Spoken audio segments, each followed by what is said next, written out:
Hi, I'm Anna McEwen, and this is The Epic Narrative. And now, my dad, Bob Switzer. Okay. I know, the last one went long. Went long. Really glad you guys stuck with it all the way through. I appreciate everybody who listens. I really do. I just do. I'm saying that by faith, by the way. I'm saying it by faith because I'm recording all these so far in advance. We literally haven't even launched the podcast yet. But I'm believing on faith. Somebody's out there. Somebody's listening. And please write me.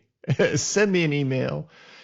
Actually, we'll know for sure if somebody's listening at this point because if you guys send me emails, you'll already know I interact with those questions or comments, or I expand thoughts or ideas that I present. Because I do know sometimes I drop stuff that I believe, or I try to give maybe a brief explanation of where my paradigm comes from on the goodness of God.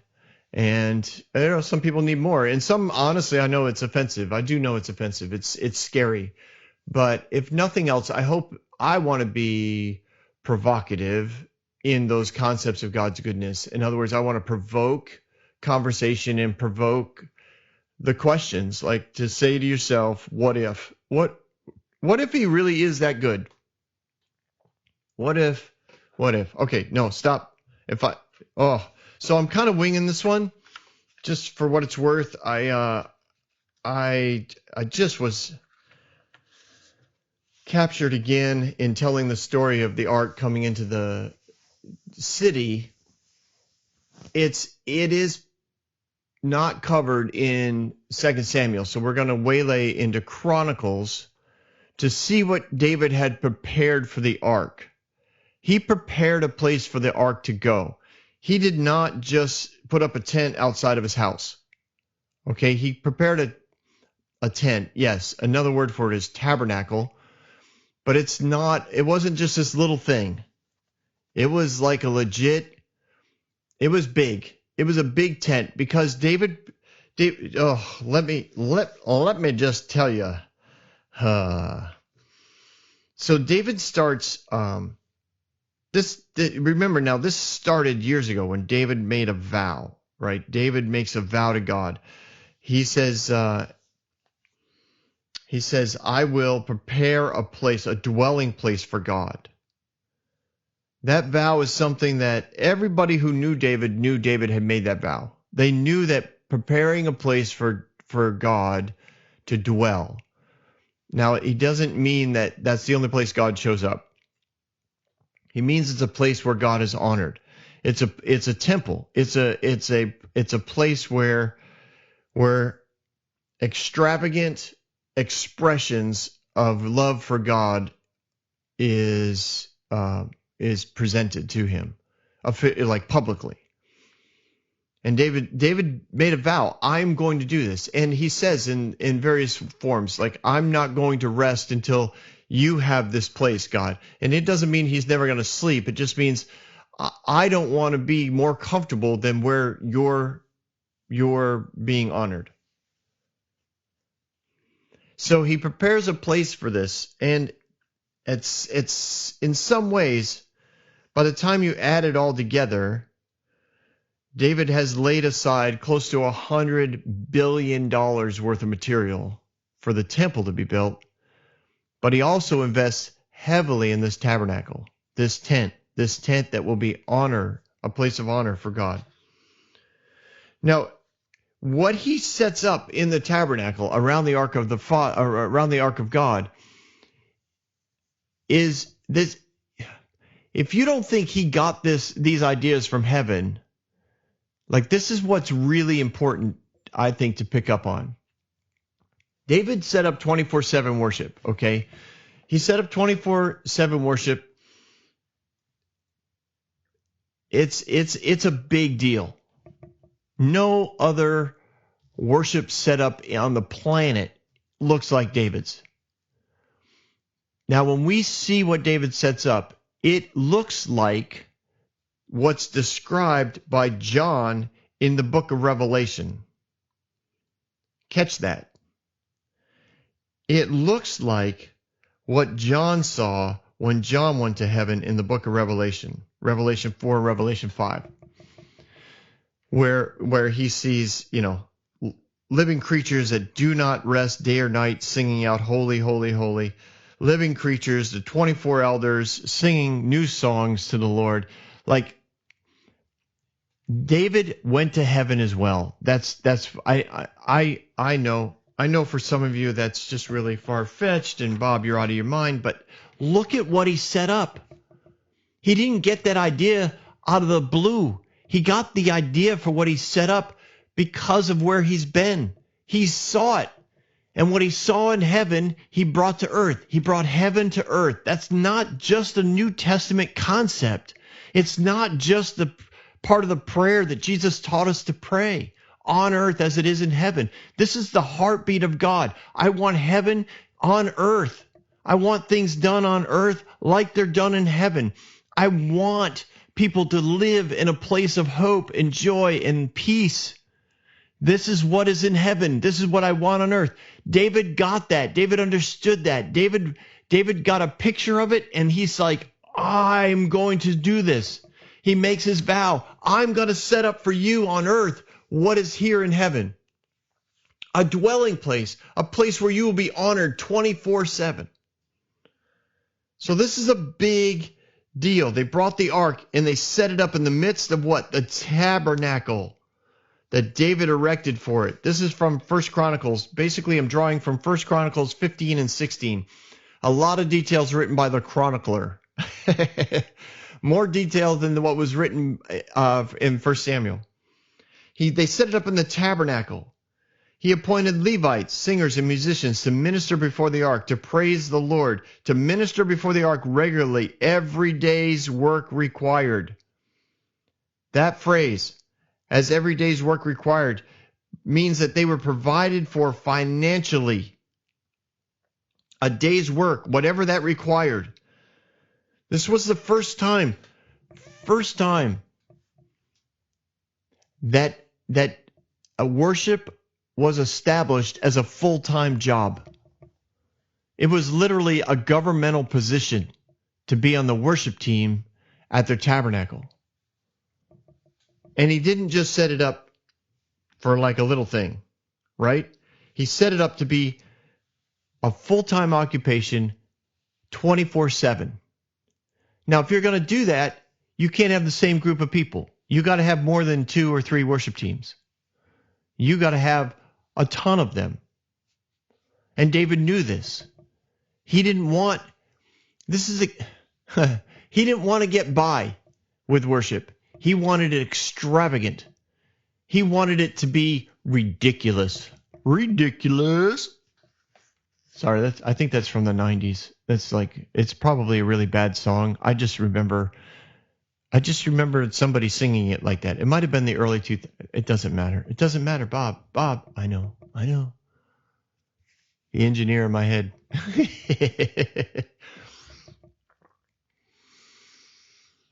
David has the Levites prepared, right? He brings in the ark, sets in them. He appointed Levites. These are the tribes, the tribe that was set aside by God. Okay, not that they were special.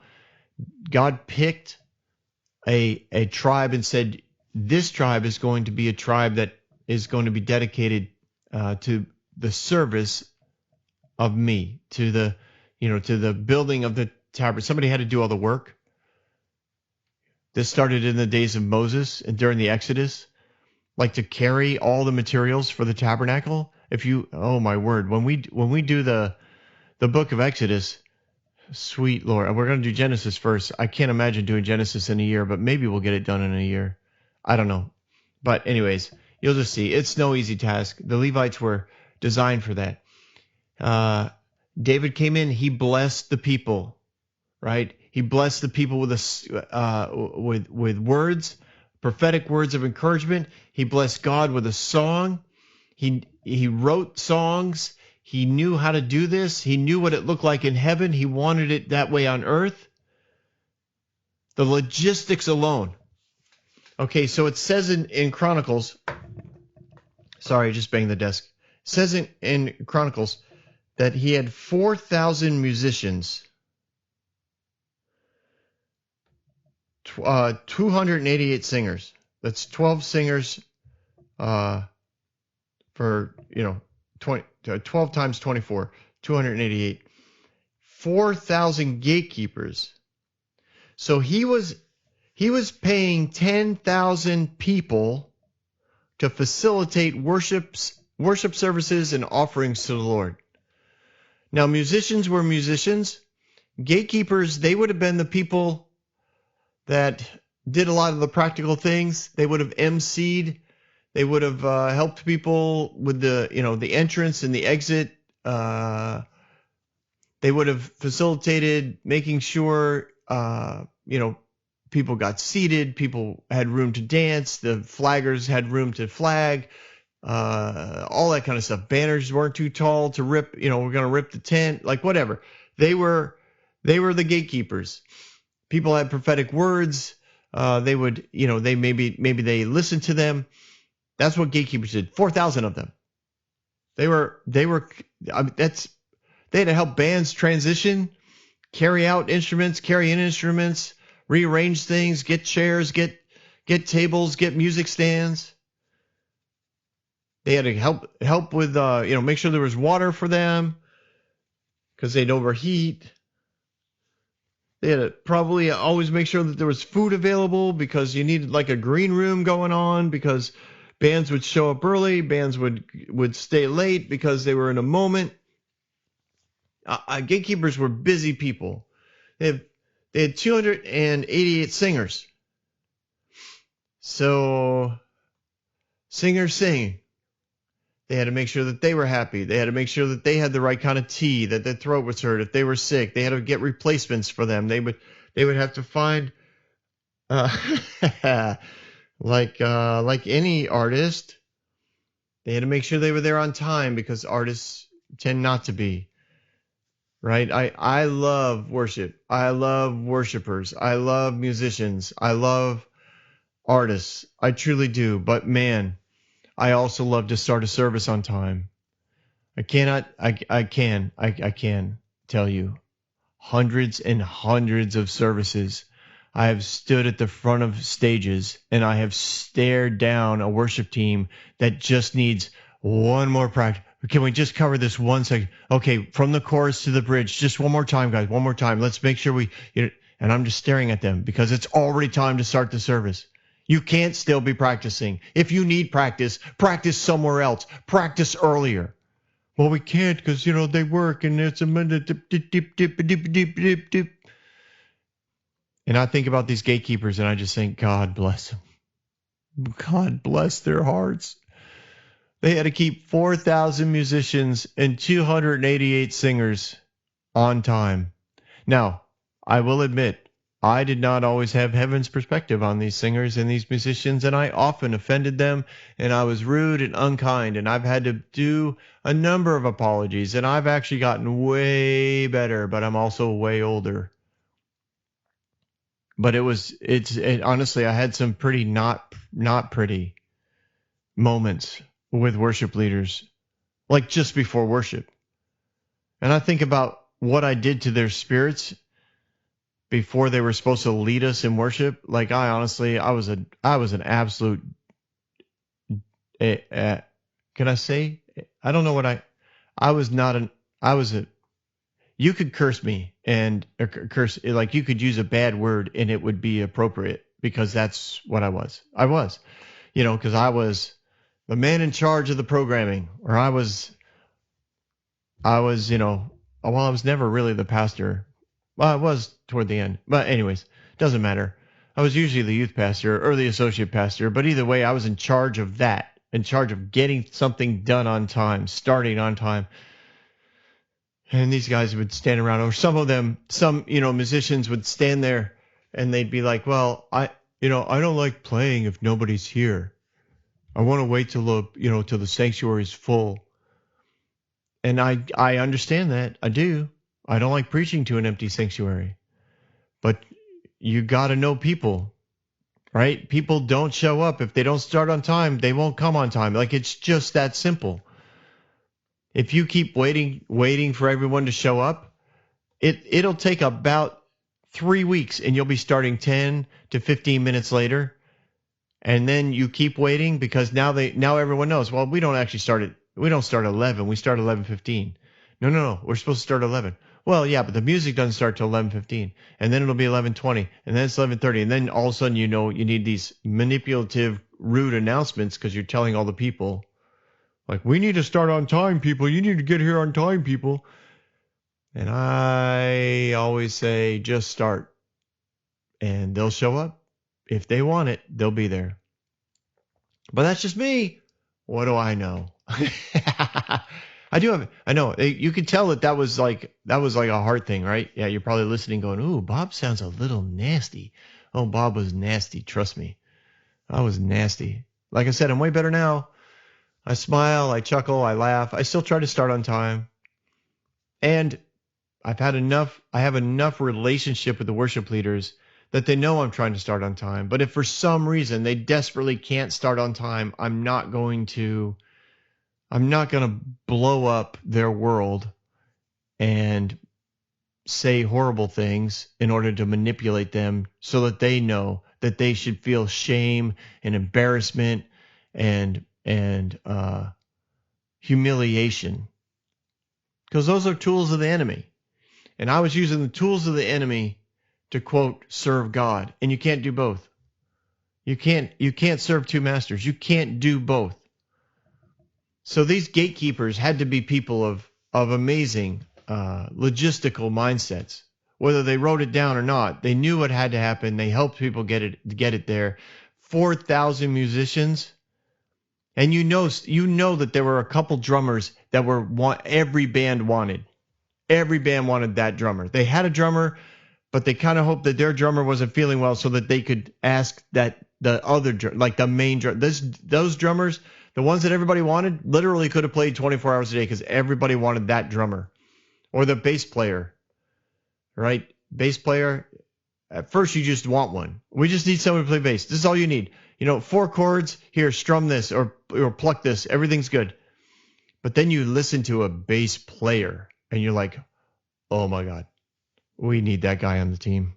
Well, what are we going to do with Mac? I don't know. I don't care. We need to he just started coming to church. He's a real bass player. We need him in our band. Yeah, but what about Mac? It doesn't matter. We need a real bass player. Listen to him. I'm telling you. Oh, God bless those gatekeepers. 4,000 of them. It's almost like they had one for every musician. Well, technically they did, but like every musician had like their own personal assistant. Come on, get out of bed. Come on, you got the 1 a.m. shift. Come on. No, come on. No, here's a drink. Here's some water. Yep, here's some coffee or whatever their equivalent of coffee was. Come on. There you go. No, I already put it out there. It's all set. All you got to do is play. What do you mean you're up? No, you can't. When you have the 1 a.m. shift, how many times I got to tell you? You can't go to bed at 10 p.m. when you have the 1 a.m. shift. Come on, you're killing me. Come on, get up. All right, enough of your imagination, Bob. Move on with the story. Well, that is part of the story, okay? I know. I'm talking to the engineer in my head. It is part of the story. The logistics of 24/7 worship with 8,000 musicians, gatekeepers, and another almost 300 singers. All paid, all believing they are the next best thing, that they are the reincarnation of David. Like David's the man, right? David set the standard. David walks, can you imagine? Right? You're on the team, you're playing away, and it's 4 a.m. and David's up early. Or maybe David's just up. And he decides to go worship for an hour. He just shows up in the tabernacle, right? You're playing. You've been playing since 1 a.m. You're like, whatever. 3 a.m., whatever. And all of a sudden David walks in. You're like, oh, dang. All right, let's go, guys. Make it tight. Come on. And 1, 2, 1, 2, 3. And everybody's playing like and singing their hearts out. Why? David's in the tent. David's in the tent. Everyone wants to be recognized. Everybody wants to be connected. Oh, and then, or maybe in the afternoon, or maybe after dinner, like whenever David showed up at the tent, this had to be a big deal. And David, I'm sure, is there because, man, it's just where you're at a place where the people, whether they're paid or not, when you're at a place where people are honoring God and flowing out of the presence of God within them, there is something powerful. It's like all the streams coming together. It becomes a brook, and then it becomes a river, and then it becomes like a mighty rushing river. Like the more people involved, the more intense it becomes. It's pretty awesome. It's pretty awesome. And what David set up was so crazy, amazing, and so much like heaven that every time there was revival in the land, it was noted that they had reestablished the worship of David. And it doesn't mean that they started singing the Psalms again.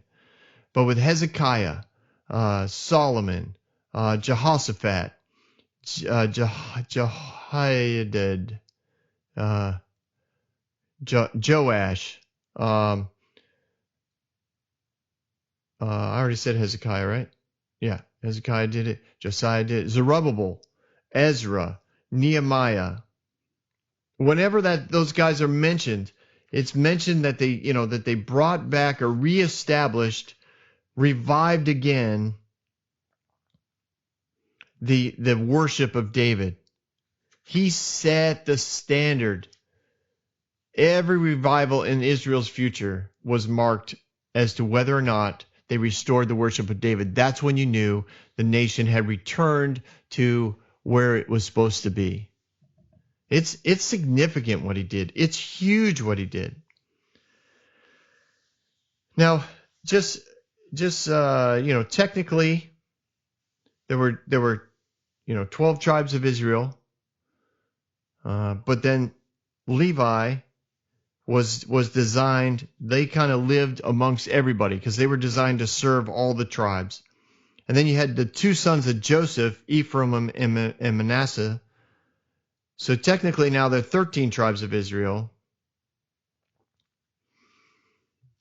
When those two guys came in, but because the Levites kind of spread themselves out, it's really back down to 12.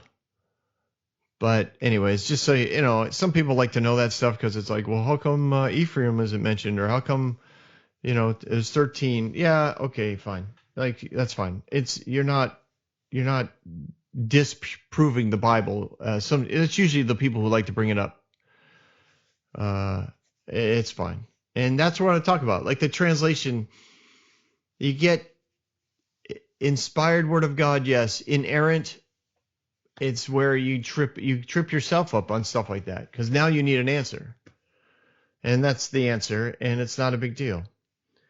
So he appointed the singers, he appointed the musicians, he made a tent big enough for all of that to happen. He organized this day and night worship, which again, logistically was nuts. He brings the ark into the city. He calls for in 1 Chronicles 15, he calls for all the leadership to sanctify themselves. So it says David called Zadok. I have a grandson named Zadok. Zadok's an awesome character. Remember, we picked him up in the wilderness, right? He's still with David. And Abiathar, the priest. This is, again, very rare, but there's two high priests. They got along great. I have a feeling these two guys were really awesome to hang out with if you get them both in the same room. I picture them telling stories, like the epic narratives that they would recite, and then also their take on it, their insights on it, their antidotes about the people that they knew and things that they knew about them. Oh man, Those two guys had to be off the charts amazing. But anyways, sanctify yourselves, you and your brethren, for that you may bring up the ark to the place that I have prepared for it. For because you did not do it the first time, God broke out against us. Again, he gives God credit for the death, and we did not consult him about the proper order. That's what I'm talking about. The first time he went up, David was just incredibly optimistic. Like I get that. I've been that optimistic where you're just moving forward. Everything's in your favor. And David's like, we didn't consult God. We didn't sanctify ourselves. We didn't even have the Levites there. Like we just went up and grabbed the ark, threw it on a cart and tried to run it home. Like this, I don't know. I don't even know what I was thinking. What were any of us thinking? We need to do it right. So they put everything together. They put everything in the proper order. They bring everything down. I know I'm kind of winging it today, so I'm sorry if I'm repetitive. But all that's going on. Everybody's. Sorry. I did want to cover this. I saw this list. And again, in chapter 15, here it is. The list of instruments. Right. We had cymbals, strings, harps, trumpets. This had never been done before. Then it said David spoke to the leaders and the Levites to appoint their brethren to be singers, accompanied by instruments of music, stringed instruments, harps, and cymbals. David and the elders and top military leaders brought the ark down from the house of Obed-Edom, and they brought it down with joy. David didn't bring it into his house, right? He brought it to a special place. So David writes a psalm in 1 Chronicles 16. He writes a psalm and he gives a song to Asaph. I don't know. I just think that's significant. He left. Asaph was basically in charge of all things, right? He was like the worship pastor, the director of all 10,000 people. David writes the psalm and he gives it to him. He gives the psalm to the head worship leader to play at the dedication of the tabernacle. When I first read that, I thought, well, no pressure there, right? David, hello, king, whatever, military ruler, yep, worshiper, yes. Someone who communes with God, has been to heaven. Hello, hello, hello. Oh, listen, I wrote a song that I'd like you to play at the dedication. Now, as a musician, you know that the lead guy has already thought this through. He's probably already put together several playlists,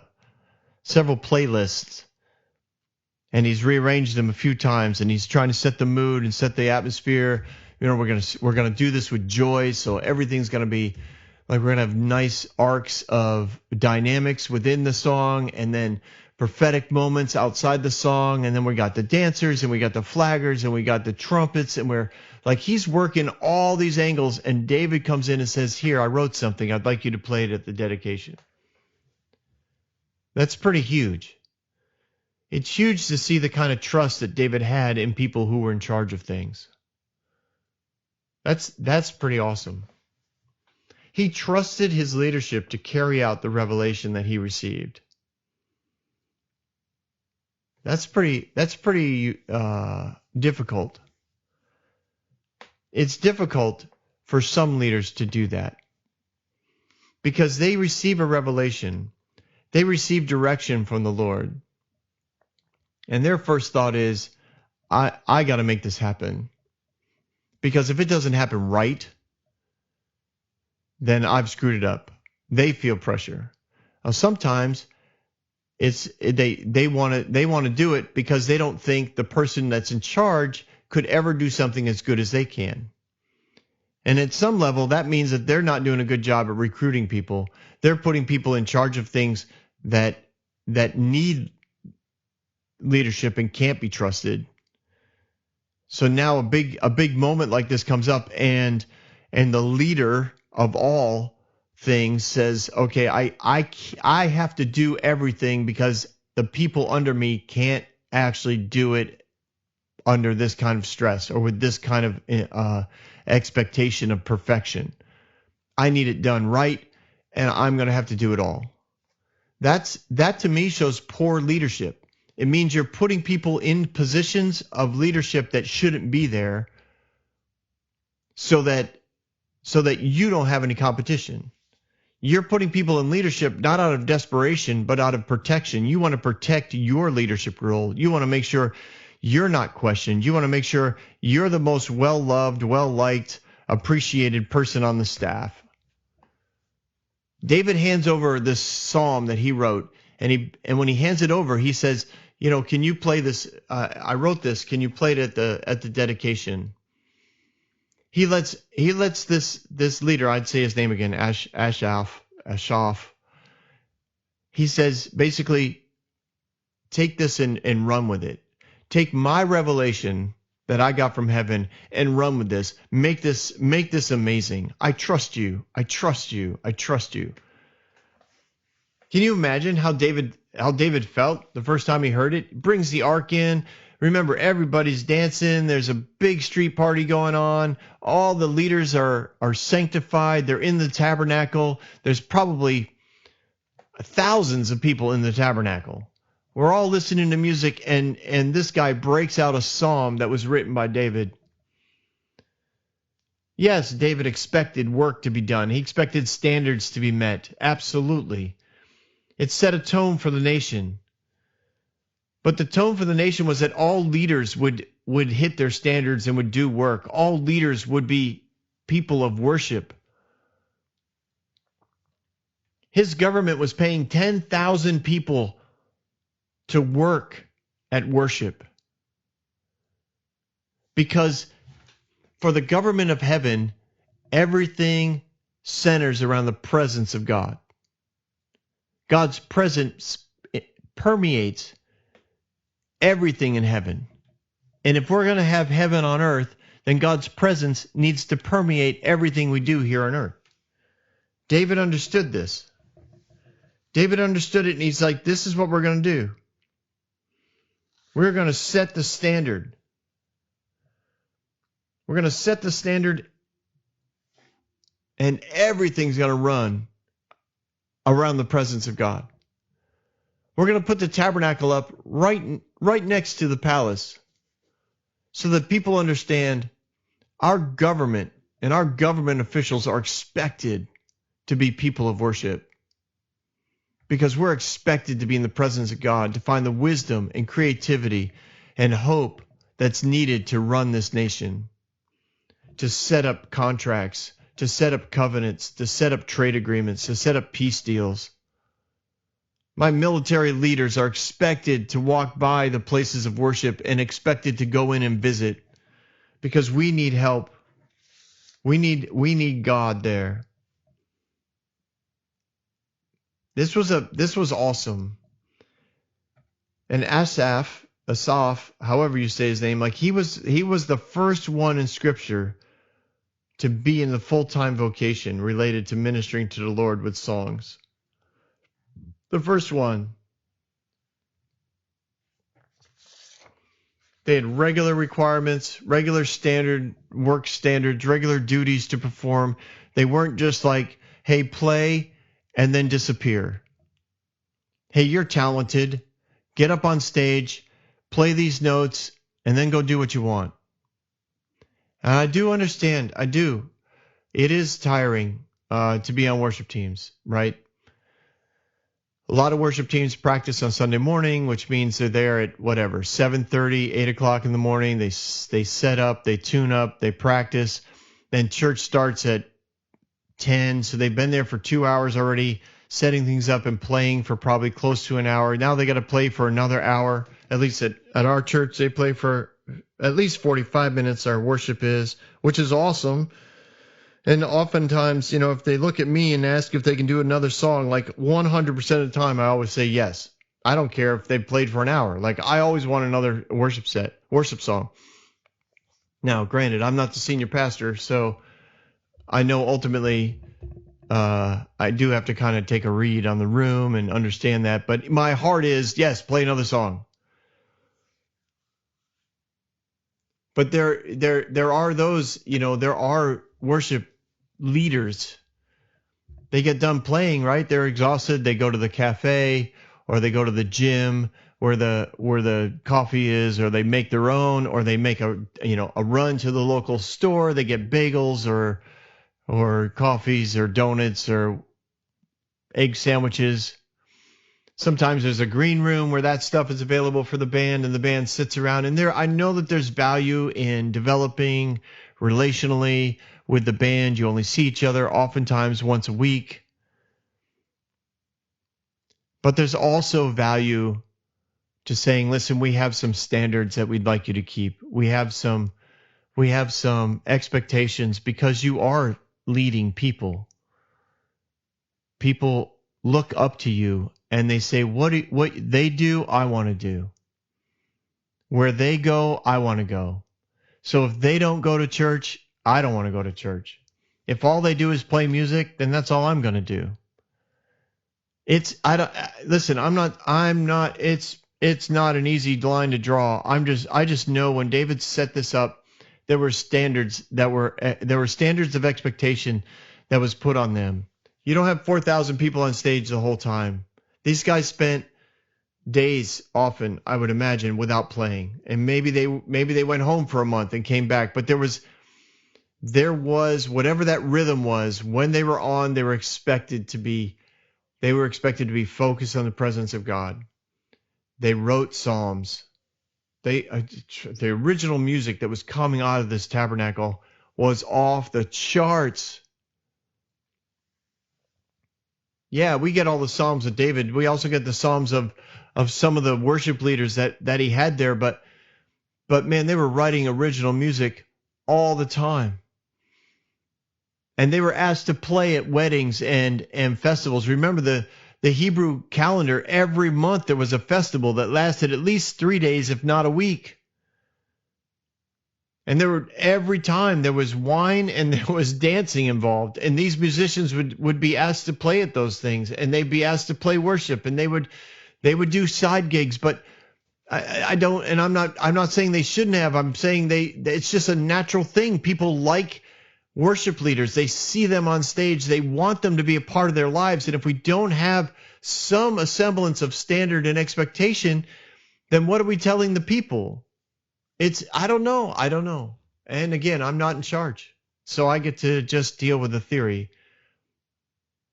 I'm not in charge of a worship team. I'm not in charge of a church. I help out at church. I mean, yes, I'm on staff at a church. I am. I'm a pastor, family life pastor at Faith Worship Center. I have my own stuff to worry about. I don't have to worry about the worship team, and that's fine. That's by design. And our worship team is amazing. But I've been around many who look for opportunities to not be at church. I know churches that pay people to be there. Not that that's illegal, wrong, or sinful, but they pay them to be there, and their only expectation is that they play well, which again is nice. I'm glad that they're expected to play well, and I'm glad the church wants music. But it gets messy, and David tried to make it really clear. He was like, this is what we do. Our government is going to pay worship leaders because I want a government that's expected to worship. I want governmental leaders to sanctify themselves and be in worship because our government is set around the presence of God. Now, I'm not saying that Christians should take over the Capitol building in D.C. I'm not. I don't think we should revolt. I think, unfortunately, that a lot of Christians set up a mindset of separation that took us out of the government, a mindset of separation that took us out of education. It took us out of the music world. We set up our own music. We set up our own books. We set up our own movies. We set up our own government. We set up our own standards of education, our own schools. And then we separated from each other in one denomination after another. And every denomination needed their own school and their own seminary because there were like two or three things that they didn't agree with somebody else on. So now we need a whole new denomination to prove we got it right. Oh, I'm telling you, separation is just, it's such a tool of the enemy. Such a tool of the enemy. We need to be unified. We need to find ways to stay together. And if that means that, that you allow coffee in the sanctuary so your worship team members can sit and have coffee while they're in with the people, I think that's what you do. And if it means that you allow people to pray that maybe, quote, don't pray right, they don't say the right words, well, you let them pray anyways. You figure it out later because it's important for them to know that you love them and that they're part of the family and that the family can get around even people who don't pray right. We need to be unified. We need to be part of the culture to the point where our standards and our expectation become at least normalized to the point where people are like, well, they're hard workers. You can't take that away from them. Well, they got pretty creative ideas on how to fix problems. Maybe we should give them a chance. We need to be light in the darkness. David's setting up a nation to be a light amongst the nations. And he knew that the key for that to happen was the presence of God. And that's what he set up the tabernacle to do, to center his government on the presence of God, to be a nation that becomes a light amongst dark nations. It's pretty impressive. And yes, I know David's not perfect. I know Israel isn't perfect. I know things fall apart quickly. I get it. But the principle's there. And that standard had been set. And it's a good standard. And the principles are ones that we should look to emulate in whatever we do. All right. That's enough for me today. I hope you guys are having a good time. I promise we'll be back in 2 Samuel chapter 7 next time on the Epic Narrative Podcast. Hey everyone, thanks for listening. If you like what you heard, you can subscribe to this podcast on any platform you use. You can also reach out to Bob for questions or booking at thebobswitzer.com or email him at thebobswitzer@gmail.com. See you next week, guys.